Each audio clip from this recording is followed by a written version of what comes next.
বিব্রস্ত করে প্রায় ২০ থেকে ২৫ জন ছাত্রছাত্রীকে পেটানোর অভিযোগ এক শিক্ষিকার বিরুদ্ধে। ঘটনাটি ঘটেছে দিনহাটা ১ নম্বর ব্লকের পুটিমারি ১ নম্বর গ্রাম পঞ্চায়েতের উত্তর পুটিমারি এলাকায় বাণী নিকেতন শিশু শিক্ষা কেন্দ্রে। এই ঘটনার জেরে স্কুলে তালা ঝুলিয়ে স্কুল বন্ধ করে দেন বলে জানা গিয়েছে। ছাত্রছাত্রী ও অভিভাবকদের অভিযোগ, গতকাল সকাল থেকে সময় মতো স্কুলে ক্লাস ঠিকঠাক চলছিল, কিন্তু ২ পিরিয়ড হওয়ার পর ওই স্কুলের সহকারী শিক্ষিকা অনিতা রায় অধিকারী দেখেন তার মানি ব্যাগের চেন খোলা রয়েছে। পরে তিনি ভালো করে দেখেন তার মানি ব্যাগে কোনো টাকা পয়সা নেই। তখন সকল ছাত্রছাত্রীকে ডেকে জিজ্ঞাসা করেন। ছাত্রছাত্রীরা অস্বীকার করে তারা কেউ টাকা নেননি। এই কথা শোনা মাত্র স্কুল শিক্ষিকা খেপে গিয়ে ছাত্রছাত্রীদের জামা কাপড় খুলে দেন এবং সবাইকে লাঠি দিয়ে কারো হাতে, কারো পায়ে, আবার কারো গায়ে পেটান তিনি। পরে ওই শিক্ষিকা বাড়িতে ফোন করে জানতে পারেন যে টাকা তিনি বাড়িতে রেখে এসেছেন। মিথ্যা অভিযোগে ছাত্রছাত্রীদের জামা কাপড় খুলে পিটিয়েছেন। এই ঘটনার পর অভিভাবকরা আজ সকালে স্কুলে আসেন শিক্ষিকার সাথে কথা বলতে। পরে এসে দেখেন ওই শিক্ষিকা বিদ্যালয়ে আসেননি। তারপর তারা বাধ্য হয়ে স্কুলে তালা ঝুলিয়ে দেন। পরে স্কুলের প্রধান শিক্ষিকা এসে স্কুলে তালা দেখে দীর্ঘ সময় স্কুলের বাইরে বসে থাকেন। পরে তাকে স্কুলে ঢুকতে না দেওয়ায় তিনি স্কুল থেকে বিডিও অফিসে যান। সেখানে গিয়ে তার ঊর্ধ্বতন কর্তৃপক্ষকে বিষয়টি জানাবেন বলে জানান তিনি। স্কুলের প্রধান শিক্ষিকা জানান, গতকাল আমি ছুটিতে ছিলাম। আজ যখন স্কুলে আসি তখন দেখি অভিভাবকরা স্কুলে তালা দিয়ে দিয়েছে। পরে অভিভাবকরা আমাকে পুরো বিষয়টি খুলে বলল। যা বলার ভাষা খুঁজে পাচ্ছি না। ছোটখাটো বাচ্চাদের জামা কাপড় খুলে কেউ পেটায়? উনি একটা মস্ত বড় ভুল করেছে। এটার জন্য আমি প্রধান শিক্ষিকা হিসেবে লজ্জাবোধ করছি। আমার দিদিমণির পয়সা হারাইছে। বাচ্চাগুলোকে সবাইকে বলছিল যে দাঁড়ান, তোমরা সবাই পয়সা চোর করছেন। বাচ্চাগুলো যেভাবে দাবি করছিল, বাচ্চাগুলো বলে কি আমরা পয়সা নেই।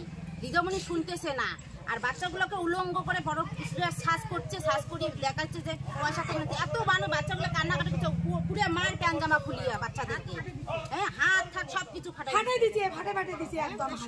ছুরি দেখাচ্ছে, পায়ের মধ্যে দেখাচ্ছে, আবার বাচ্চা পায়ে দেখাচ্ছে, আমার বাচ্চা দুটোকে ডাইরেক্ট বলছিল আমার নাকি মেয়েরা চুরি করছিল ওনার টাকা। আমি এত বলতেছি, বাড়িতে একবার ফোন করে জিজ্ঞাসা করেন, কারো কথা শুনবে না। উনি বলছেন বাচ্চাগুলোই নিয়েছে টাকা। তারপর লাস্টে এখন বাড়িতে ফোন করলো, বাড়িতে দেখে বাড়িতে টাকা আছে।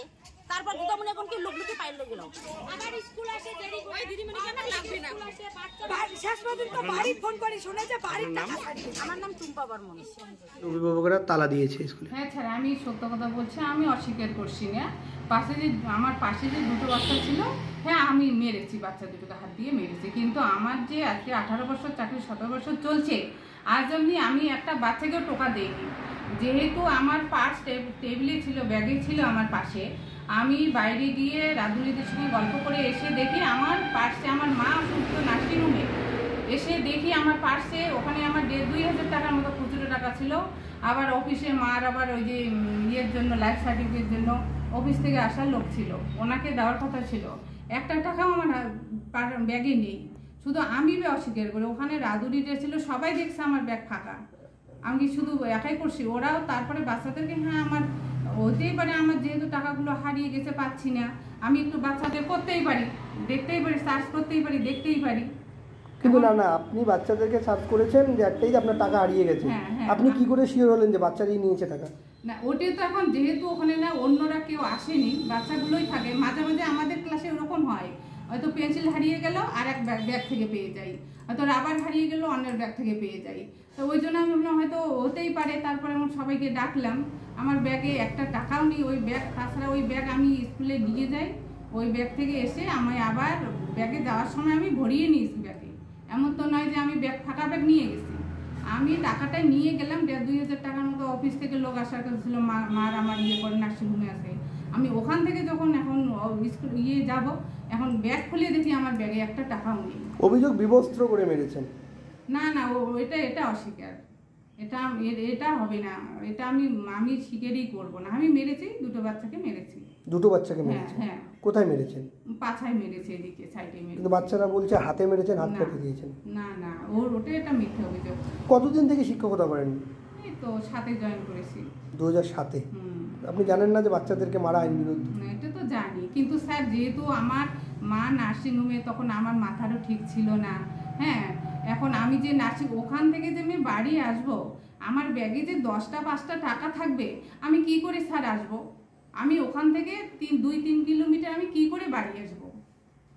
আমার ব্যাগে যদি 10 টাকা থাকতো বলে না আমার ব্যাগে 10 টাকা আছে, আমি ওই 10 টাকা নিয়ে আসবো, তখন তো আমার এমনিতেই তখন মাথা গরম হয়ে গেছে। আমার যদি ব্যাগে 5 টাকাও থাকতো কি 50 টাকাও থাকতো, আমি কিছু বলতাম না, গেছে টাকা।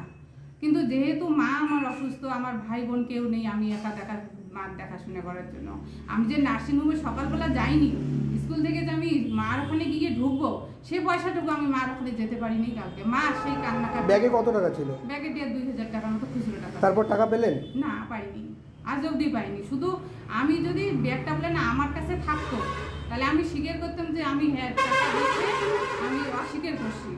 যেহেতু আমি আমার ব্যাগ ওদের রাঁধুনিরা চার্জ করছে, আমার ব্যাগ 1 টাকাও ওরা পায়নি। সব বাচ্চাকে সার্চ করা হয়েছে? কি আমি ওই সবাই ছিল, মারাও ছিল, কোনো বাচ্চা চার্জ করছে, কোনো বাচ্চা করিনি। আমি শুধু একা করিনি, তো রাঁধুনিরাও করেছিল। স্কুলের নাম কি? বাণী নিকেতন এসএসকে। আপনার নাম? অনিতা সরকার। আপনি কি সহকারী? হ্যাঁ।